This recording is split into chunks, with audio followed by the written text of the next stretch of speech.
Producer dude, here we go. The people have been asking, you know, and we talked to all these guys and like, what do you want to hear? We want to hear stories.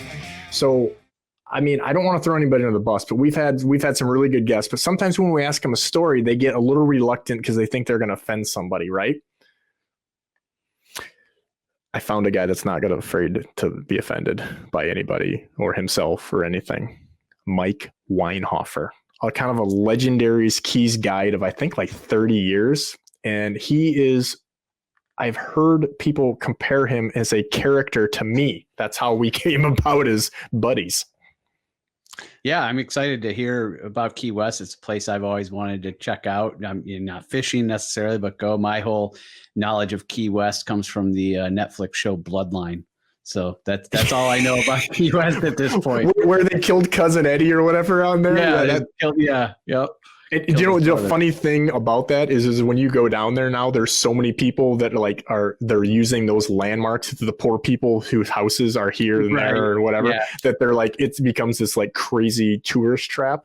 But I know I'm not going to be disappointed because I'm just going to tell you right now, Mike, mark my words, he will bring the best stories that you have heard on the Bigwater podcast and potentially anywhere. And he's also a giant stone breaker like me. So he might be a little cautious. He might throw one at you too. All right. Well, let's bring him on. Mike Weinhofer, welcome to the Bigwater podcast. I don't know if you know this. This has been in the works for a lot longer than you could ever imagine. I have heard that. Do you know? I don't even know if we should throw him under the bus, but why not? It's fun. It's got to be at least 10 years ago. I was doing a shoot with some of the same folks y'all shot with.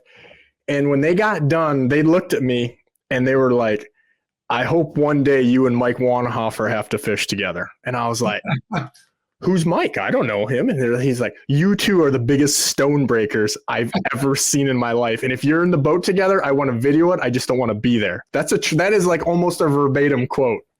So do you know what the thing is? I look at that as a compliment, and I think you do too. Absolutely. Now, I think a lot of the people that were throwing those comments out don't look at that as a compliment. Come on. After a while, they all get it. If we can't pick on you, we don't like you. Right. Producer dude, are you listening to this? If we don't pick on you, we don't like you? That sounds familiar. Yeah. In your boat. I think that, you know, he watched some stuff. So producer dude is my guy. He's been with me. We were just talking about for about 12 years. We've been shooting stuff together, and he never had done the fishing thing. And he was the producer of my fishing TV show, and there was all kinds of shenanigans. And I think we grew through our dislike of each other, and now we like work together all the time. It's crazy. But he sometimes sees some of these personalities and he always just says, where do you find these people? And I think, Mike, you are in that basket. I don't know how to take that. I wouldn't either. But so producer dude, I don't want to curse us. I don't want to pee into the wind here. I don't want to do whatever, but to give you a little background. So, you know, without naming, and we won't even say who didn't run. We may or may not, Mike, have had a podcast that couldn't run because it was just so terrible. But we get a lot of people that they're not like me and you, which is probably a good thing for the general population. But they tell me these things off camera, like at a sports show or after a fishing trip or something. And they tell these stories, and I'm like, oh my God, would you go on my podcast and could we talk about this? Oh yeah. Producer dude, what happens? A toned down story or no story. And then I actually brought this up with Ross today. I'm like, okay, he was telling me some of the stories. I'm like, okay, but is he going to tell them? Oh, Mike. Absolutely. And I'm like, so a little background, give us a little bit of background on you. I mean, you've been a Keys guide for like how bloody long? I mean, you're like trenched into the sand there, aren't you? It's probably 30 years that I've been down here fishing. I love it. I love being here. It's awesome. So you're mainly fishing out of Key West, and you live just outside of there, right? I live right in Key West. Right in Key West proper, and I've got 5 charter boats running, everything from bay boats to a 63 footer. So we're busy. So you have seen some shenanigans. Yeah. You know, here's the weird part. And I know you've had this. You've had a charter that came on the boat and fished with you. and you didn't get along. Oh yeah. Producer dude. I had an ex-Marine on the boat. Okay. He was so obnoxious to his kids. At the end of the day, his wife got off the boat. They were fishing me like 4 more days. And she got off the boat and she said, "Are you okay?" I said, "I don't ever want to do that again." She's like, "What do you mean?" I said, "I'm not taking him fishing again." That was atrocious. She went home. Went back to the hotel. She made him call me and apologize. Oh. He was not good for an apology. He's like, "Well, I want to talk to you about today." I'm like, "Unless you're calling to apologize to me, we got nothing to say." And you were with him for 4 more days? 4 more full days. Ooh. I'm like, "You're not going on my boat again tomorrow." He goes, No, I don't want to be like that. I'm like, "Well, I'm not doing that again." I mean, to turn down 4 days of money alone, that's some principle shit there, Mike. If I'm not having fun, I assume they're not having fun. So after about 10 minutes on the phone, he finally goes, "Well, I guess, today didn't go well." I said, "Is that an apology?" He goes, "Well, I said, "I'm still waiting for the I'm sorry." Till we hear that, we're not fishing tomorrow. He's like, "It's really tough for me to explain." I'm like, "That's not it." So finally he goes, "I'm sorry." Now, 22 years later, I'm still fishing him 10 to 15 days a year. No kidding. My best friend. No. Love his family. We've been through 3 generations. But that first day was hell. I can relate to that because I think sometimes maybe, an ex-Marine, if we're going to stereotype, is one of those guys where he feels he's got to macho up or he's got to be in charge. And a lot of the guys that I have, CEOs or stuff like that they basically look at me like I'm smarter than you. I make a lot of money and there's no way you can be better at this than me. And when you're trying to help them be good, because it's like, am I right? Oh, God. Like I tell them, like when we come back to the dock, like you said, if you don't have fun and we didn't do good with catching because people didn't pay attention and participate and do what they need to do. Like even though it's not really my fault, I still I wear that, like you said, and I don't want to deal with this shit. Exactly. And if you're a captain, because I know a lot of captains that go in or they wouldn't have turned 4 days of money down or they don't care.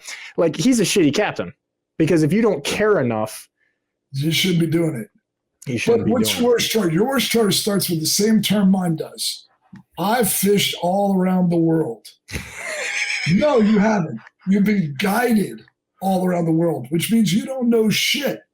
Right. Right. That's my telltale. When people start with that, I'm like, here we go.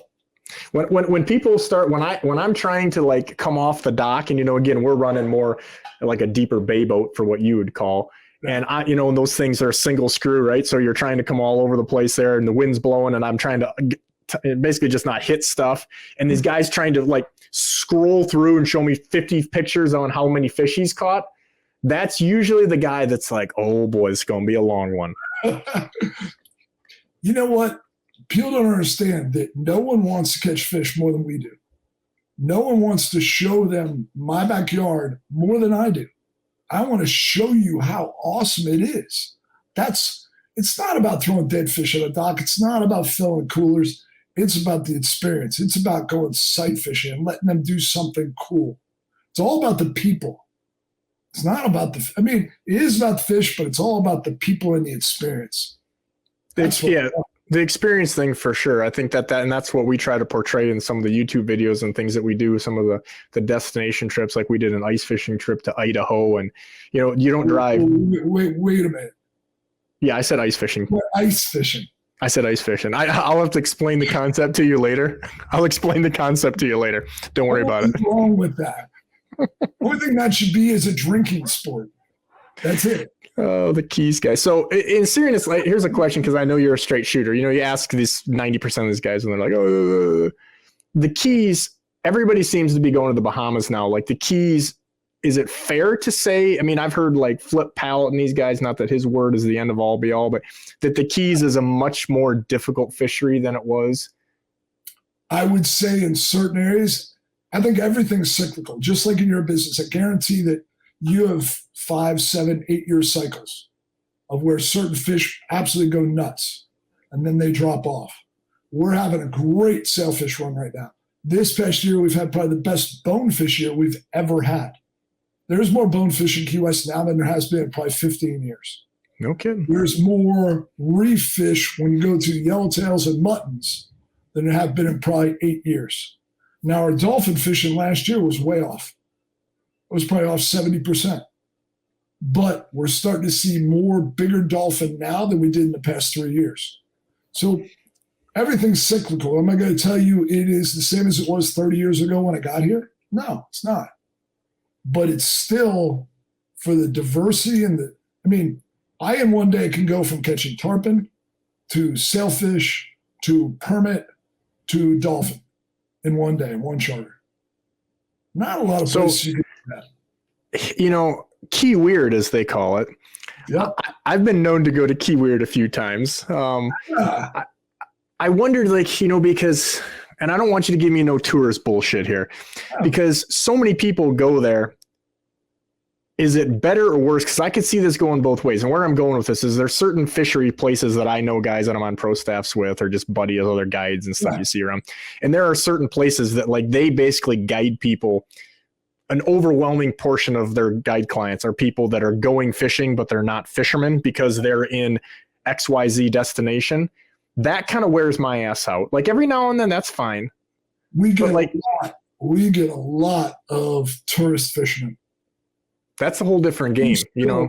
I do still get a lot of hardcore guys, and they're the ones that do the really fun trips with. The sight fishing sailfish, the sight fishing cobia, the shrimp boat trips, the sight fishing permit on the shallow water wrecks. There's some really niche-y, cool trips that I don't take Joe tourists on. They want to go to the reef and catch yellowtails and muttons, and that's fine. They want dinner. But you kind of step down or dumb down what you're doing for those people. Like, here's the wild thing. There are more, it's like when Jaws came out. There's more people that want to go shark fishing now than ever before. Now, you can go out in 300 feet of water and catch all the sharks you want. Or you can go in 4 feet of water and drift and have 10 sharks follow you tailing on the surface in 4 feet of water. So there's different ways to do it based on who's going. Like, if you're going to fly fish sharks, you want to be in 4 feet of water. You don't want to be in 300 feet of water. And honestly, they're no fun to catch in 300 feet of water. It's just a butt whipping. Right. When you see them in 3 feet of water and you pull up in a bay boat and there's 10 sharks swimming circles around the boat, people get so weirded out, they won't go near the gun. They won't step up on a bow platform. Like, no, I'll stay down here. I'm like, they're out there. You're fine. It's going to be okay. Yeah. And see, I guess like the second half of that, maybe I'm being a positive producer dude, but I could see where maybe there's some guys that really want to do some hardcore fishing, but they gotta do the wife thing. So the wives are happy going to the Keys, dad's going fishing.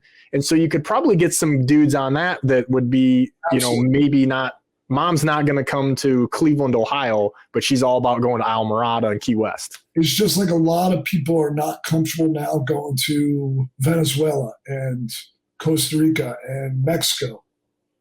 And there are times when the sail fishing is better here than it is in Mexico. 15 years ago, I used to go to Mexico and catch, pulling dredges, we catch between 60 and 80 sailfish a day. Jesus. But the last year I went, there was 150 American boats there. So then we went to 6, 7 sailfish a day. Well, I've done 45, 50 tailing in the Keys in April. So if people know the right time to come, they can have an awesome time. Don't come in July, expect to go sail fishing. All our fish are very cyclical, very time frame. They shift 2-3 weeks either way, but you have to come at the right time. Like our sailfish here is different than every place else in Florida. Ironically, I am going to be there in July because I'm going to be in Orlando for a trade show, and I'm trying to sneak down there. I may have to sleep on your couch because some of the rates I'm seeing. Yeah, some of the rates I'm seeing, like for a holy dude. Yeah. Oh yeah. Seriously. Key West is not a cheap destination. There's nothing cheap about Key West. No, but it's even some of my other buddies around there that have different places or whatever. Guys are pretty well to do. They're like, oh my God, like it's right now. It's like everybody wants to go there or whatever. But yeah, people are stacking in. We're busy, which is so good. Yeah, it's good. But so before we get off, because we could go so many directions, I was thinking about like when you talk about like the tourists or whatever people. The questions you get, like they always say there's no such thing as a stupid question, but I fail to agree with that. Some of them you get are, I actually have to look at people and go, huh? I don't even understand the question. Okay. So it's like your top five that either you get all the time or maybe a couple of them that are just like, you still don't even know what they're asking. Some are so far out. You look at the people and go, how do you breathe every day? Look at them like, you actually remember to breathe. Okay, guy gets on a boat, he goes, do you have really good snorkel gear? I'm like, yeah, why? He goes, well, I want to snorkel under the island. I look at the guy and go, okay. Under the island? Under the island. What does that even mean? It gets even better. I'm going out. Gentleman's about 65. And some of them weird you out. Some of the things that happen like sends chills up your spine. Like if you, Mike, I expect when I fish with you, you have good equipment. If you don't have snorkeling gear that can let me go underneath the island, I don't think I'm going to go now. Apparently we don't have really good snorkel gear. Maybe he was thinking like scuba diving stuff, but you still can't go under the island with scuba. Between the islands? I had a lady ask me, is that island always there? And I looked at her, and she was, nothing against blondes. She was Here we go. Here we go. Large breasts and lovely woman. And her husband was probably 20 years her senior. And I said, no, you know what? A couple of years ago, that island started to drift away, and I hired 5 charter boats to tie ropes to it and pull it back and anchor it back down. And she looked at me and she said, I knew something like that could happen. Oh, my God. And her husband looked at me and he goes, Mike, it's not nice to pick on stupid people. And I was like, wow, okay. Who's worse in that case? Calling your wife stupid or me and you just being me? I mean, you get some of them, ladies like, I go to put frozen value in a bag in my live well, thaw them out when I leave the dock. And she goes, what's that? I said, well, that's my live well. She goes, oh, that's really cool. So we get out there and I look back and she is tapping on my live well, like, tap, tap, tap, tap, tap, tap. I'm like, oh God, I know where this is going. What are you doing? She goes, it's not working. Now these value were in a Ziploc bag, frozen. She goes, it's just not working. There's something wrong with it. I'm like, I don't understand. Well, they're not coming back to life. Oh, okay. What? How do you breathe? Producer, these are hard to believe like actually happened. So I've had people tap my fish finder. They go, what's that? I say, it's a fish finder. About 15 minutes later, they're tapping the screen. Tap, tap, tap, tap. I don't think it's working. Pardon me? It's not a calculator. We're not finding fish. It's not working. Oh, okay. Dude, those producer dude, I'm with you. Those are almost hard to believe, but I would not doubt Mike on any of this stuff. Okay. Better one. Very flexible. Is this possible? He's on now. Plastic surgery. She gets on the boat and she's in high heels and a white bikini. High heels in a boat? Oh, yeah. Like, how do you even get down the dock in high heels? 6-inch heels. Gets on the boat. Her husband is probably 65. She's probably 45. And she has had every plastic surgery in the world. We get out. It's a little choppy. And he goes, like, kind of loses his balance. He's standing next to me at the console. So I grab him and pull him back to kind of catch his balance. And joke around and go, hey, man, we come back with one less. It costs more. And he laughs. He goes, oh, I'll be more careful. About 45 minutes later, I put live baits out. She walks up behind me and goes, how much more does it cost? The hair stood up on the back of my neck. I turned around and looked at her. I said, go up front and sit on the front seat of the console. Do not come back here. Just stay. I I was like, what do you do? Do you tell the guy? Soprano shit? Like on a captain she met 10 minutes ago? Yeah. Do you tell the guy? Do you say, hey, by the way, your wife? Don't you think he really deep down already knows? Oh, God, yeah. She's 20 years his junior and plastic surgery to the nines. Oh, yeah. Looking for another victim, maybe? Where I'm so judgmental. Oh, my God. But it's not just stupid things. Get things that are culturally different. Like one of my boats, we do island trips and snorkeling and stuff like that. And I was running it one day, and we had 6 Oriental people on the boat. I'm like, do you guys speak English? Yes. Okay, cool. I go out to that would be helpful. Yeah, it helps a lot. Go out to a shallower spot, and it's like 8 feet deep. We're in the lakes down by the Marquesas, and there's coral heads there, and it's very pretty and but it's very simple and safe because it's flat, calm. It's in 6-8 feet of water, and there's coral heads and little fish to see. So I go, do you guys have put snorkel gear on? Yes. Okay. Watch them. None of them are doing it right. I'm like, okay. So I start showing them how to put it on. They all put it on. Go to put the first guy in the water. I said, do you swim well? He goes, yes. Okay, good. Now it has not occurred to me that the only word they have said to me the entire trip is oh my God. Oh boy, producer dude, this is going to involve a life ring. I got a feeling. Culturally, I didn't realize that Japanese people do not like to ever answer in the negative. They only answer in the affirmative. A little bit of a problem. I put the first guy in the water. He steps off the boat, goes directly to the bottom. He is standing on the bottom, blowing bubbles. Oh my God. And the others are lined up to go in. I'm watching him going, he can't breathe. And he's blowing bubbles and starting to flail around. But he's not coming up. I had to jump in the water and pull him to the surface. Come to find out, they don't answer in the negative. None of them could swim. None of them had ever been snorkeling before. None of them could speak English. Did they book a snorkeling trip, or was this a fishing? No, it was a snorkel trip. So I promptly put life jackets, the big, giant offshore orange vests on all of them. Our type ones that we got to carry. Yeah. Let them in the water. There you go. Producer dude, what do you make of this? Did they have fun with the life jackets and swimming? Oh, they probably had a blast. They still weren't swimming around well. They didn't have to use. They're like big bobbers. Oh, yeah, just floating around. They got off the boat. We had a wonderful time. Get off the boat. You're like, is this the easiest money I ever made? So could they really, but here's the deal. Did they know, like, I know Spanish? Is that how they knew English? I mean, did they know like 4 or 5 phrases, and that was it? Yeah. So obviously they didn't know what snorkel probably even meant. I think they saw a picture and said, yes, we want to do that. We want to go swimming. Yeah. Go swimming. Is that so a day like that to you, is that the easiest day? It's hell. Are you taking, or is that the hardest day? It's hell. That's the hardest day. It's like when people want to go to the beach, I'm like, oh, come on, really? Can't we go get like permit or go get sailfish or go do something fun?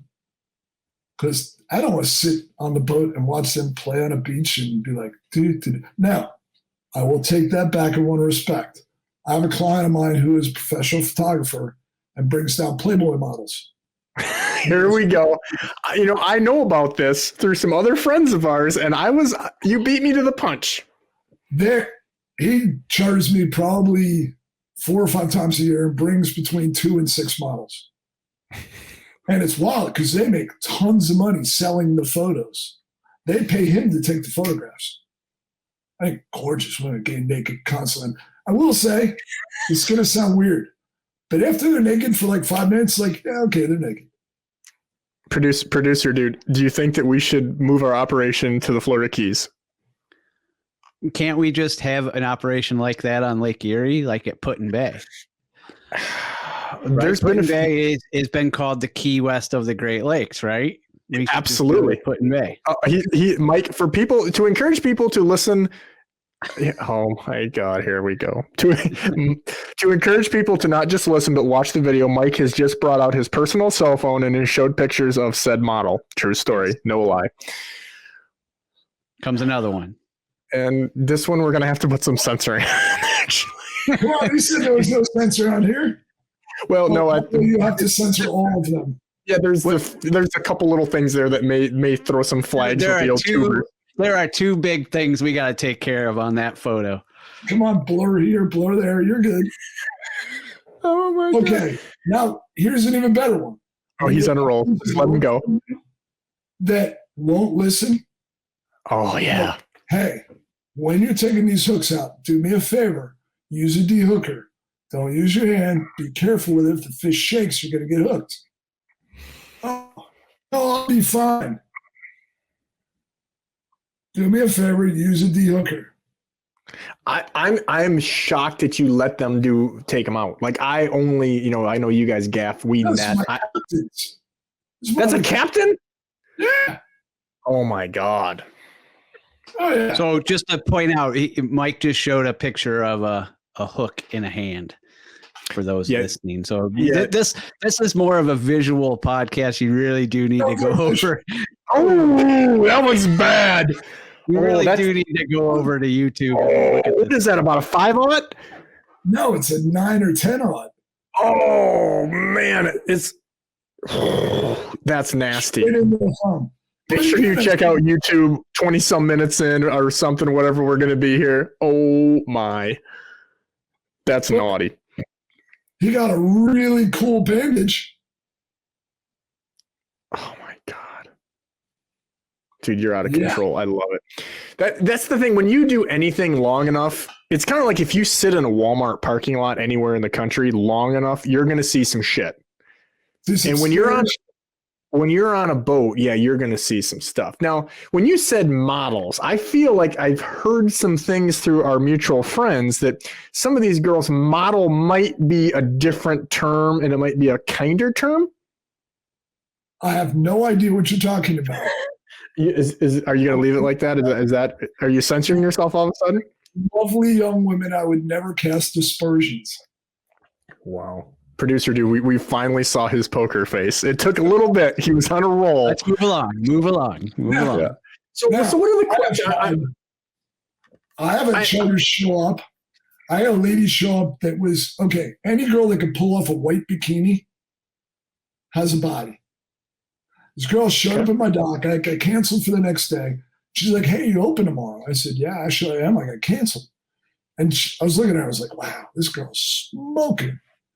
And she goes, do you let charters go up in your tower on the Sarah Console? I said, yeah, I do. If it's not too rough, it's not a problem. She goes, well, I'd really love to charter you for a full day tomorrow. I said, okay, great. She said, well, I'm going to bring my boyfriend. I said, well, it's fine. So we get out there. I put 2 kites up. I'm sail fishing. And she goes, you mind if I go up in the tower? I said, no, go ahead. She goes up in the tower, and I'm running 3 lines on each kite, scramble around the boat, 2 drift baits. So I'm scrambling. I only got 2 people on the boat. And I see about 5 minutes later, he goes up in the tower. Producer dude, this is about to get censors right here. I got a feeling. Time. So all of a sudden, the inside right kite goes down, sailfish. I hook up, I turn around, and he is banging the crap out of her in the tower.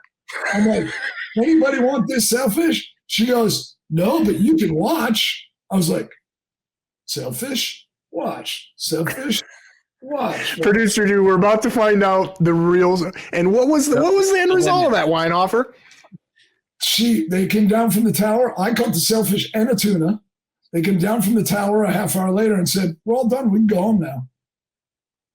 What? She paid for the charter for a full day. I looked at her boyfriend. I said, you are a lucky man. He goes, I know. We went back to the dock. Was this a bucket list thing, perhaps? Yes, the tower was what she was into. She set up the whole thing. My question is, do you have pictures of this one? No. Producer dude, I don't see this working for our Lake Erie operation. I don't see this happening. Yeah, we don't really have a tower either. No, but I think they always say, like, how do guys like me and Mike get together? As like birds of a feather flock together. I think that sometimes people are just gravitate towards a guy like Mike. Like, I mean, if anybody's ever been down to Key West, there's a lot of docks, and this girl came to Mike. There's something there. She wanted the tower. That was her whole thing. But I mean, can we be fair? I mean, even just in the harbor there, I don't know what you call it, but towards like A&B Lobster House, there's a lot of boats with towers right there. True. Very true. Yeah, you egg it on. People are fun. If you want to have fun with people, then you can either be a stick in the mud or you can love what you do and just enjoy the people. And that's what it's all about. I love my charters. I mean, so many charters have turned into best friends. I mean, fish me 17, 20, 15 years. I can relate. Yeah, I can relate. There's no doubt. And then there's the days where you're just like, what time is it? I need to go home. I need to be done. Okay. Have you ever taken a charter back to the dock? I have. So have I. Yeah. And again, I have multiple times actually, because, but again, when you've run over 4,000 trips or something, I mean, this is going to happen. But I actually had one not that long ago, and it was one of those deals you're just like, are you kidding me? You know what I mean? It usually it's usually because of alcohol or other things. I had one where I pulled my Glock on a guy. Boy. Producer dude, I thought the models on the beach were, you're carrying in the boat and you pulled on them. Well, you have to understand, down here we have Cuban rafts. And unfortunately, when they drink salt water, they go crazy. So what you'll do is pull up to try and help them, throw them water, throw them potato chips, which you're not supposed to do, but whatever. My opinion is they come all this way. It's not my place to stop them. I'll throw them water, I'll throw them potato chips, whatever. But if they swim towards the boat, you need to find a way to not let them on the boat, because a lot of them drink salt water, and it makes it, when you drink salt water, it dehydrates you and your brain actually boils. It makes you crazy.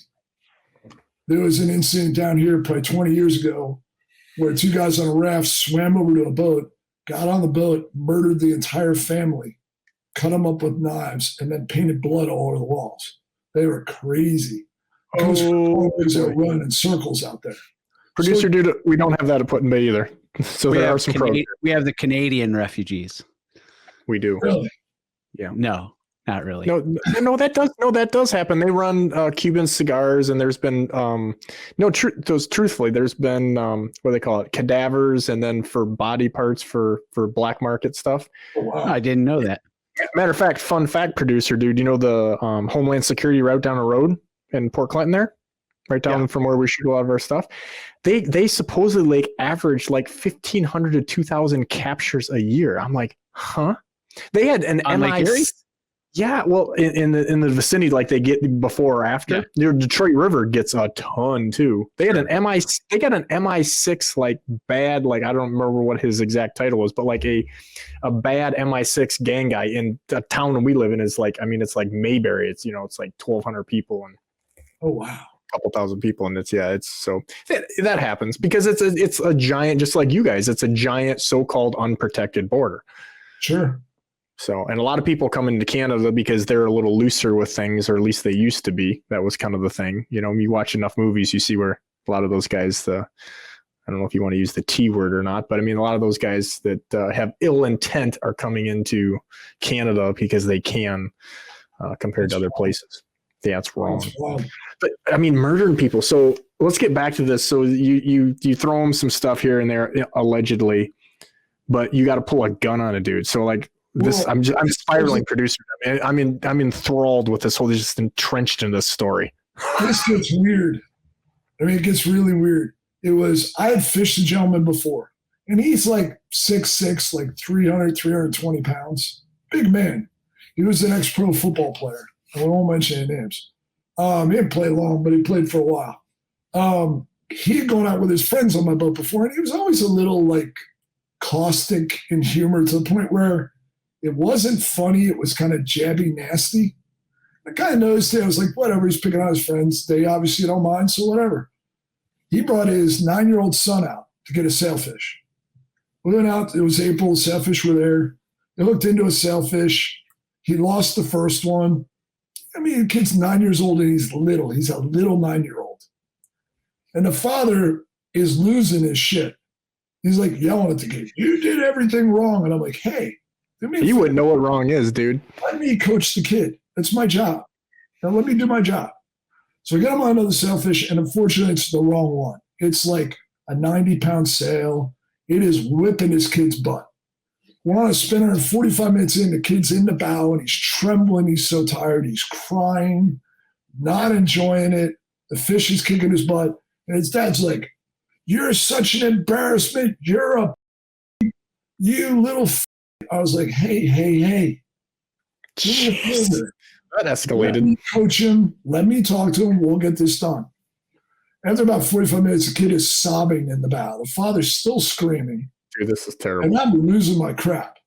So I walk up to the kid. I said, "Look, I'm going to tighten the drag down. We're either going to turn this fish and we're going to get him quick, or we're going to break him off. Either way, we'll get you another one. This is not the fish for you."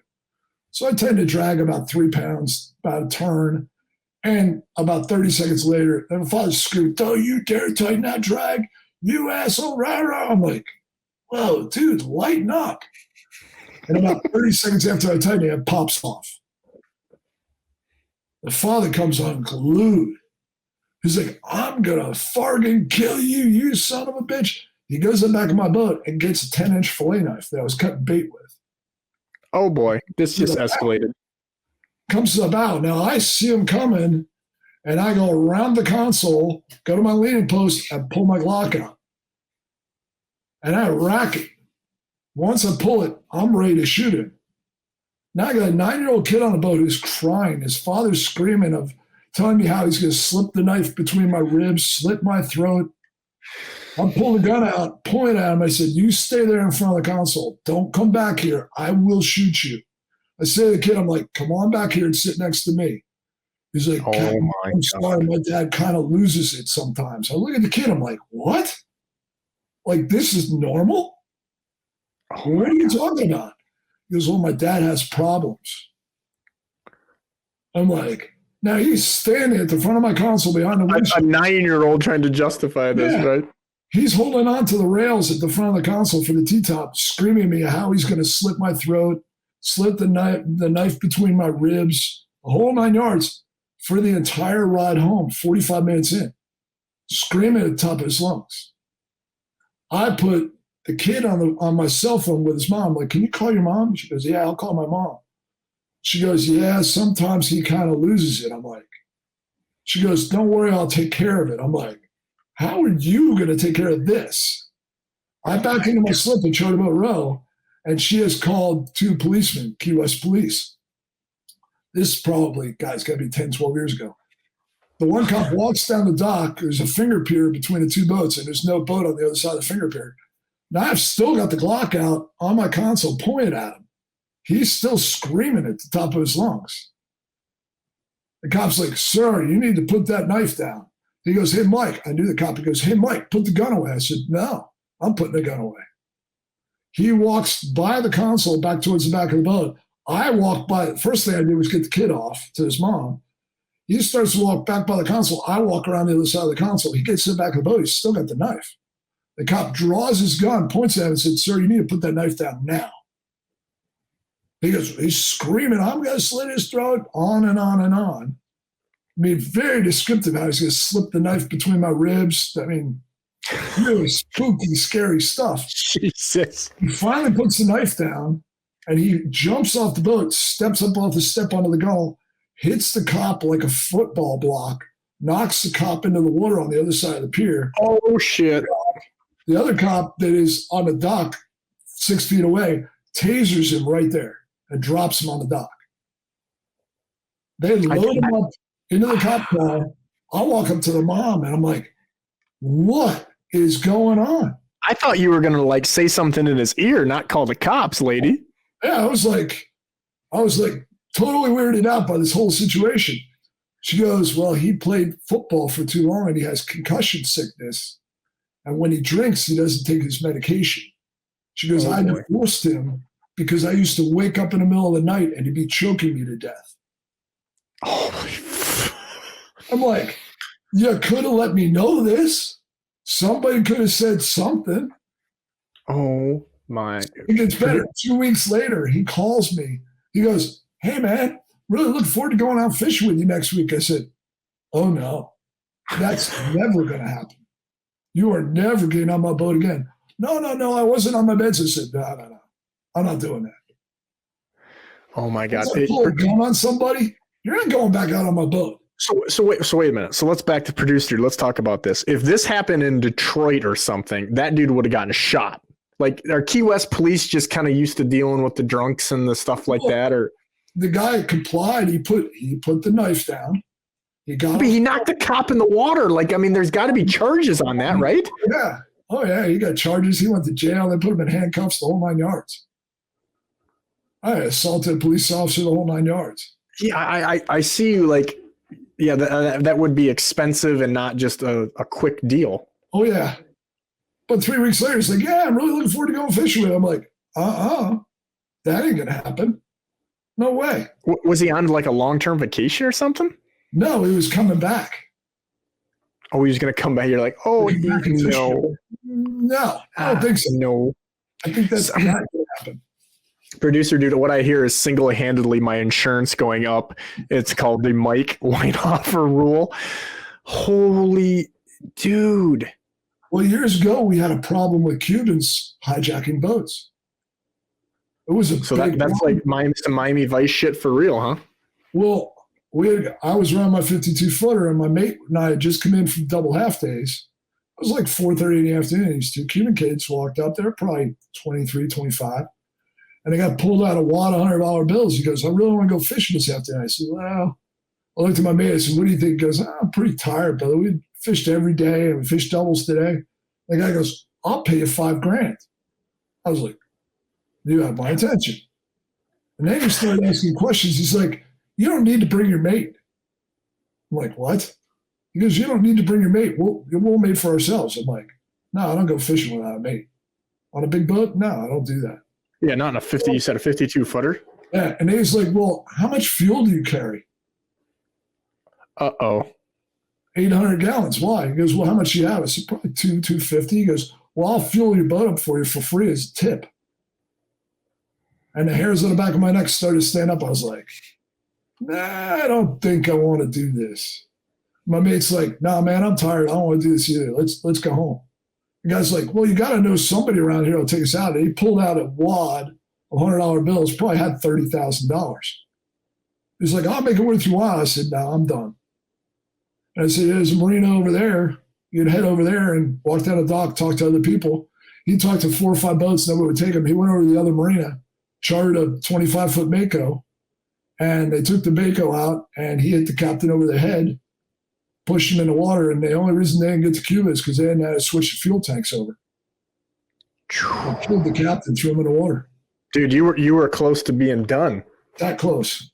I feel like it's certain people, though, Mike. I think that, I think we draw it a little bit. I've been told I have a look. I don't know what that look is. I don't know even what that means, but that's crazy. Some of the stuff you just shake your head. You're like, that can't be happening. So circling back here, like on the question thing, because I get the same thing, but I seem to always get some of the same questions. You know what I mean? Even though they're in a different phrase or different ways. And again, some of them aren't necessarily dumb. They maybe wear you out because just you hear them every day. Like, what's that? What's this or whatever. But I mean, what are some of the like daily questions that you just go, oh my God, I'm living in a twilight world? I like the ones like, where does the Atlantic Ocean start? Where's the Gulf of Mexico? Because we're right on the border. If we come out of the harbor and turn right, we go to the Gulf. We turn left, we go to the Atlantic. And people say like, well, where does it get deep? I'm like, well, once we get past the reef, it'll drop out to 110 feet of water within a quarter mile. Well, how deep does it get? I said, well, you go out 18 miles, you get to the wall, which goes from 800 feet to 1,500 feet to 100 yards. Like, well, can you touch the bottom there? No. I feel like you would ask that, producer dude. Can I touch the bottom at 110 feet? It sounds like my kid just asking me questions about stuff that where does the Atlantic? I thought you were going to say, well, we'll take a boat ride out to the line. We'll show you the line is out there between them. Yeah, when are we going to catch a fish? So, that's producer dude right there. That is literally that Mike, just slap the shit out of him right now. This is literally like hey, battery check. Hey, can we have the microphones on? Hey, when are we gonna get a fish? I'm like, bro, you were late this morning. We got dead batteries on the mics already, and you're where are the fish, dude? That's my favorite thing. But again, this is not pick on client thing. I mean, people love hearing these stories, but I think for me, a lot of the questions, it's not even the question. See, I bet you're on the same page with me. It's when I'm in the heat of battle, like basically taking hooks out of somebody's pant legs because they didn't listen and they decided to sit on my stack of rods, which was great fun. Or I'm unhooking a giant fish out of the net. You know what I mean? And they're like, what island is that? Or what's the sunset? And I'm like, I got like 400 things. There's boats coming at me. You know what I mean? Like, and you're like, is it happy face? And you're just like, no. like, what's the answer? And I was just producer. I just thought of a story for another day about a guy who, he was a PETA guy and he didn't want to pee in the boat. It's a story for another podcast, but it was just one of those where you're like, what's happening? The Twilight world. What is going on? Some of the answers get great. Some of the answers to the repetitive questions. Where are we going to go fish? Right? The corner of the mouth. Yeah. Like, well, when's it going to bite? When that rod bends over. Right. Yeah, and that's where the tourist people come in. And obviously they're a part of your business. They're a part of the Key West thing. And I mean, you're like an ambassador for Key West, really, too. Absolutely. So with that, I mean, this is going to go a different direction than you probably thought. I don't know what popped it in my brain, but like I've been there quite a few times. I do like Key West. Like I like Islamorada. There's several places I like to eat there, you know, and like Lazy Days is one of my favorite places to eat up there. But in Key West, like the Hemingway House, like so people that are listening to this, or maybe they're fished with you or have fished with you, you know, I've been to that so many times because every time it's somebody different, you know, it's often a sponsor thing coming down from ICAST or something in July, which is not fishing time, as you know, and it's way too hot for this ginger. But what are some other things that maybe are even off the beaten path or you know, maybe it's getting your picture taken in front of the buoy, but what are the things that you would tell them people that when they get done fishing with you or beforehand that they need to do in Key West or the Keys in general? Let's not even. There's so many. I mean, there's so much really cool history. I mean, whether you get into the Mel Fisher Museum, which is the Atocha de Nuestra, which was, I think they found 600 million in treasure so far, and they're still finding it. Whew. Ooh, that's a couple of dollars. Or the Shipwreck Museum. There's so much history in Key West. Most people don't know that Key West isn't really the original name of Key West. It was called Cayo Hueso, which actually means Isle of Bones. Say that again? It's called Cayo Hueso. That was a mouthful. It actually means the Isle of Bones. Do we have some bad stuff happen there or what? You go back to the 1900s with hurricanes. They used to bury people in the ground here. And when the hurricane flooding came in, all the bodies washed out of the cemeteries, all the bones. And the only natural grapple on the island was the trees. So what they used to do is they used to go offshore in ships and survive the hurricane and come back. When they came back to the island, all the trees were full of bones. Producer dude, did you see? I mean, this is Happy Key West destination. There's been a lot of death and violence. And we've got bones and trees. Well, you can get into the history of Key West, and you know most people don't know that the fort in the Civil War, the fort on the corner of Key West, was held by the Union Army. Fort Zachary? Yeah, it captured over 300 ships. Yeah, remember that all the goods for the Civil War. Most people don't know where the Mason-Dixon line was on the East Coast.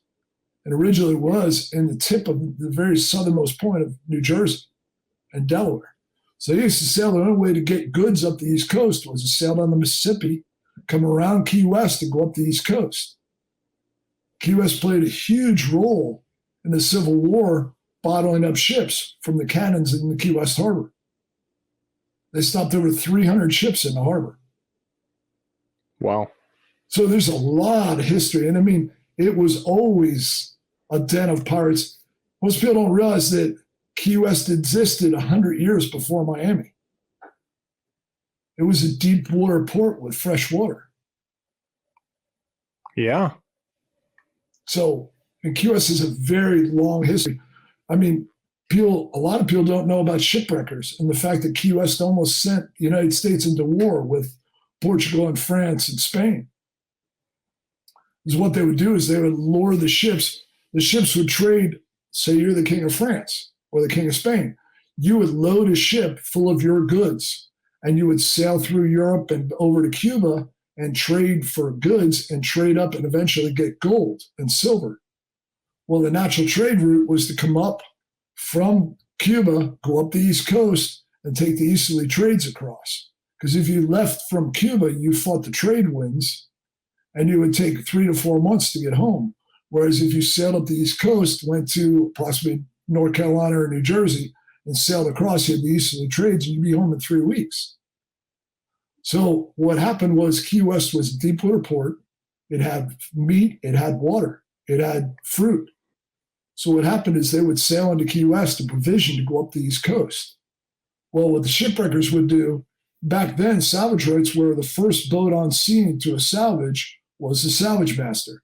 And that person would make an agreement with the captain and say, look, I will salvage your crew and your cargo, but I want 70% of your cargo. And you as a captain who just sailed for 3 years trading goods would go, I'm not doing that. If I go back to Spain, they're going to cut my head off if I give away 70% of the cargo. So he would wait 45 minutes or an hour, and your ship would continue to break up on the reef and take on more and more water. And you'd flag him over and say, come here, man, come here. And I'd pull up and go, you've taken on a bunch of water. It's going to be more dangerous for us now. So now I want 85% of your cargo. Oh, boy. Now, what do you think after 10 or 12 of these Spanish galleons go up on the reefs off Key West, and each one of them has $3 to $4 million worth of gold and silver? What do you think Spain and France and Portugal starts to say about Key West? Probably it's not their best friend. Gonna go to war. They actually declared war against the United States because of Key West. And the U.S.'s answer was to build the lighthouses every 22 miles on the reef line. They're designed by George Eiffel, and they built, I think it's, 9 lights along the reef line every 23 miles. And where, for people that are, and even myself, is this towards the Fort Zachary kind of side? It was towards the Atlantic side on the reef line. That's Okay. why Sankey Light's there. That's why American Shoal Light's there. That's why Alligator Light is there. That's why all those lighthouses are there. Alligator's up by Islamorada, right? Kind of. Correct. They were built all the way up to Miami. That's what stopped us from going to war. Now, the shipwreckers weren't really nice guys, because what would happen is a lot of the ships would sail into Key West on the lights of Key West. Due north on the lights of Key West is the natural deepwater channel through the harbor, through the reef, and all the way into the harbor. What the shipwreckers would do is they'd take a barge, pull it down behind the reef, and light a fire on it. And the captains would sail straight onto the reef. And guess who would always be the first one there to salvage that boat? Is the shipwrecker who lit the barge on fire. Taking some gold. You're talking about, I mean, the money they were taking was, Key West's been the richest city in the United States 3 times. So how did we get this Conch Republic thing? You know what I mean? That's like... Very interesting. Back in the 80s, there was a little bit of drugs flowing through Key West. Going up US 1. Just a little bit as it went to Miami? Yeah. So what happened was the DEA and the government got fed up with the amount of drugs that were going through the Keys. So they actually put what we called a border stop. They stopped every single vehicle and inspected every single vehicle that left the Keys. Where did they do that at? Right at the top of Keys Highway. Right where it went into Florida City. Like, is that like near Key Largo, like that top end? Yeah, all the way like up. Where the big blue wall is? Yep.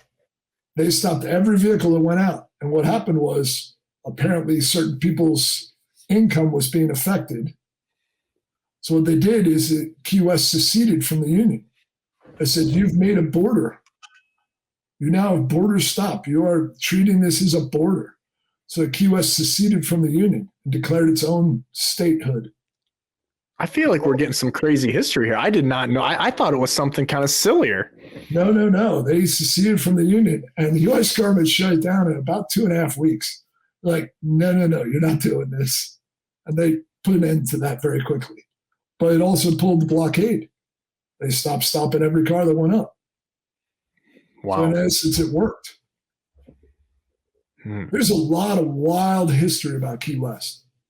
I definitely have seen that. And like I said, they're going to the Hemingway house and, they got the Truman house.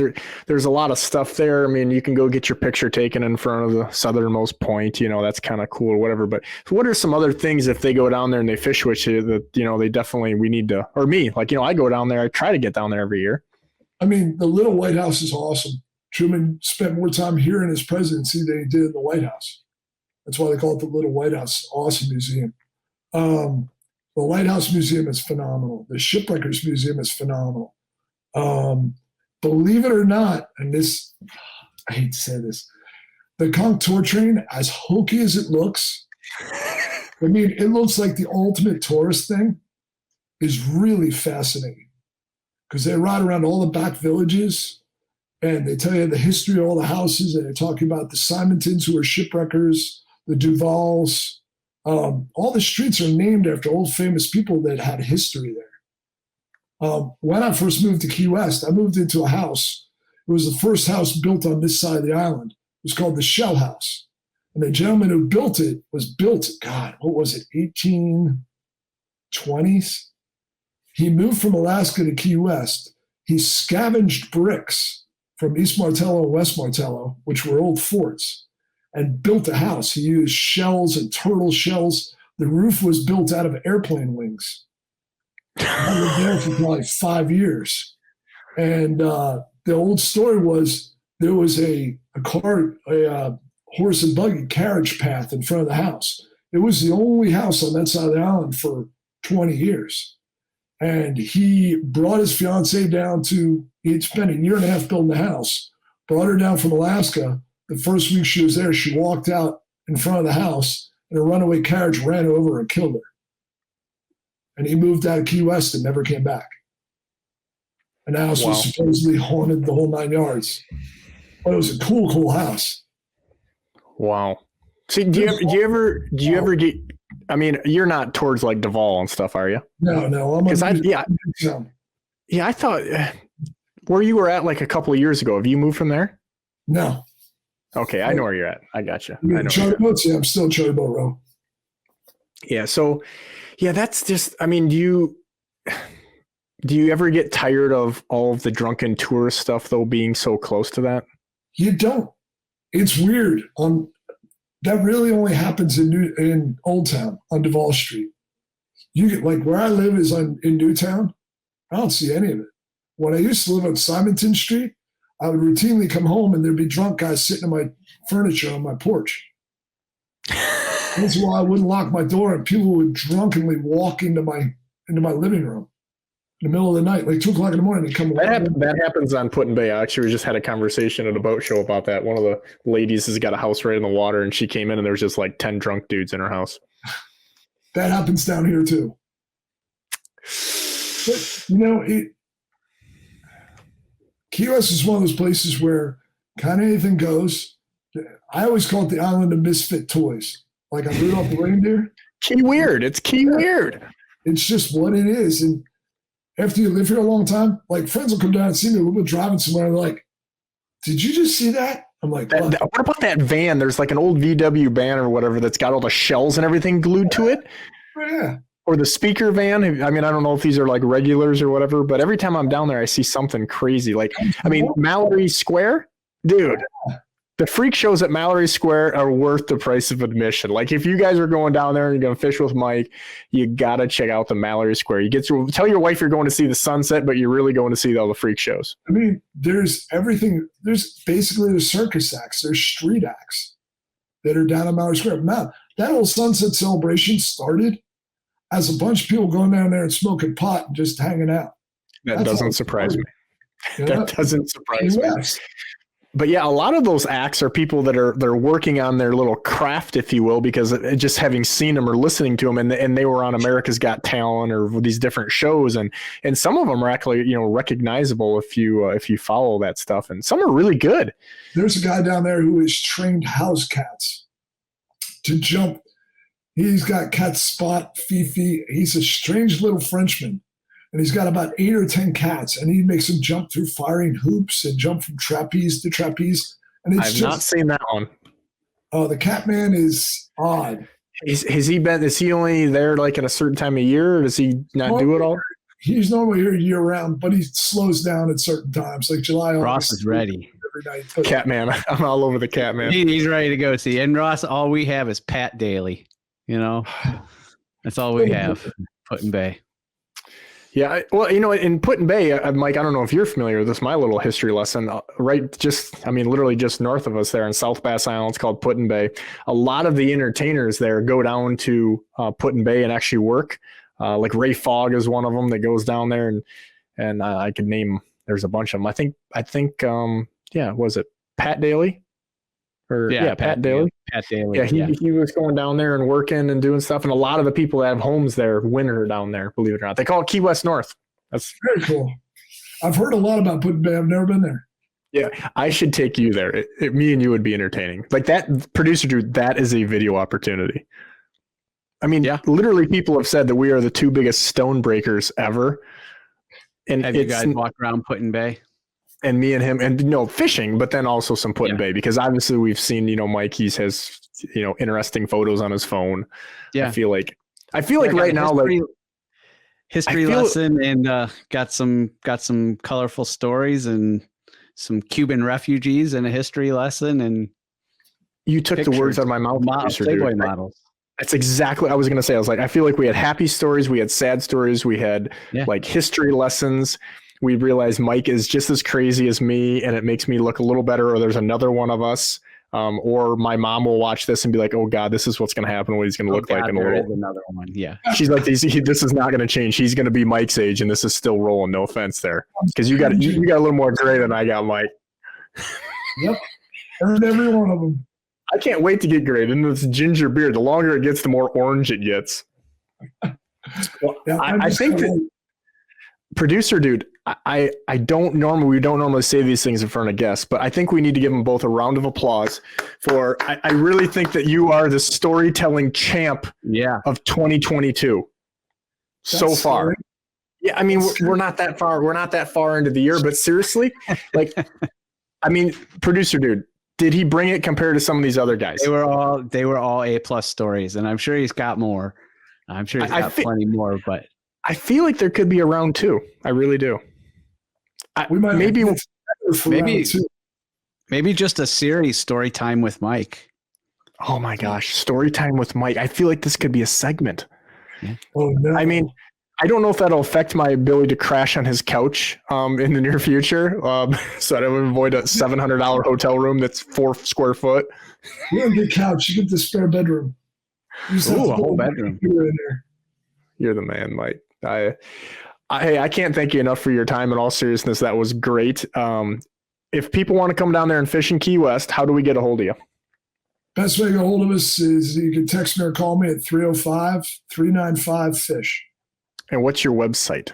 Website is keywestfloridafishing.com. That should be easy to remember. I can't thank you enough for your time, producer dude. Can you help take us out? Because I feel like you're due for one of these. Again? All right. We'll do it. You're always putting me on the spot with this because you can't seem to remember. I can't remember it. Okay. So Bigwater Fishing Podcast. You can find it on wherever you can download a podcast, on Stitcher, Google Play, Apple Podcasts, and Spotify. Got that one. And then you can visit Bigwater Fishing online at bigwaterfishing.com, on YouTube and Instagram. Did I get them this time? You are not fired. I'm going to give producer dude and Mike both an absolute round of applause. I mean, this is amazing. Like I said, in all seriousness, thank you for tuning into the Bigwater Podcast, and we are signing out until the next episode.